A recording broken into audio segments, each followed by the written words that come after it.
Episode 7 दिल की बातें। शाम के समय अचानक मौसम बदल गया।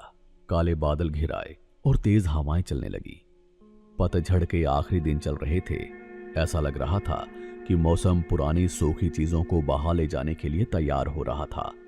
छत पर रखे पुराने सामान को ढकने के लिए पिता ऊपर भागे। राघव भी उनके पीछे भागा। दोनों मिलकर तिरपाल से सामान को बांधने लगे। तेज हवा के कारण तिरपाल उड़ रहा था। राघव और उसके पिता ने एक साथ तिरपाल के किनारों को कसकर पकड़ा। अचानक मूसलाधार बारिश शुरू हो गई। दोनों पूरी तरह से भीग गए। बारिश का पानी उनके चेहरे से बह रहा था। तिरपाल बंध चुका था।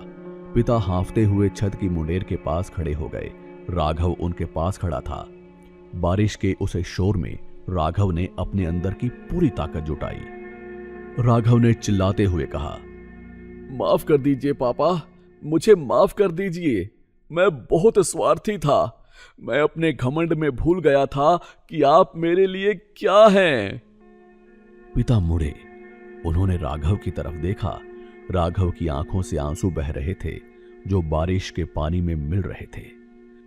पिता ने कांपती हुई आवाज में कहा, गलती सिर्फ तुम्हारी नहीं थी राघव, गलती मेरी भी थी। मैं तुम्हें कभी समझ ही नहीं पाया। मैं अपनी इच्छाएं तुम पर थोपना चाहता था। जब तुम गए तो मेरा घमंड आड़े आ गया। मैंने सोचा कि अगर मैं झुक गया तो मेरा बाप होना बेकार है। पिता का गला रुंध गया। वो फूट फूट कर रोने लगे। वो कड़क इंसान जो कभी किसी के आगे झुका नहीं था, आज बारिश में अपने बेटे के सामने अपनी कमजोरी स्वीकार कर रहा था। पिता ने कहा, तुम्हारी मां चली गई राघव, मैं उसे बचा नहीं पाया, और अगर तुम भी चले जाते तो मैं जी नहीं पाता। राघव ने आगे बढ़कर अपने पिता को गले लगा लिया। 5 साल की दूरी, 5 साल का कड़वापन और 5 सालों का अहंकार, सब उस मूसलाधार बारिश में बह गया। पिता ने अपने कांपते हाथों से राघव की पीठ को कसकर थाम लिया। छत पर बारिश गिरती रही, लेकिन 2 टूटे हुए दिल आज एक हो चुके थे। पतझड़ की सूखी जमीन पर जैसे पहली बारिश की बूंदें पड़ी थी।